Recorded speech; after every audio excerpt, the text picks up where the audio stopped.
Hello everyone, welcome to another short tutorial, and in this tutorial we are going to fix a Valorant game connection error. So first of all, open Task Manager and close all the Valorant and Vanguard processes that might be running on the background.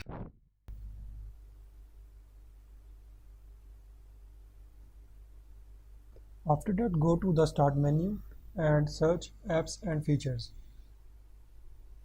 Now go to Settings and search Riot Vanguard.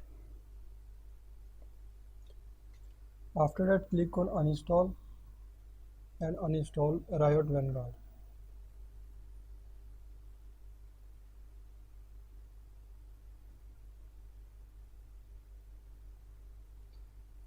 Now restart your PC, and if you play a game without restarting, then it causes some errors.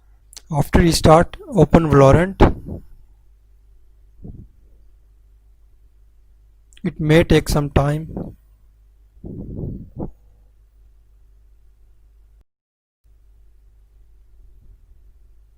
Now after complete this processing, your game runs successfully. So that's all for this video, and make sure to subscribe and like the video.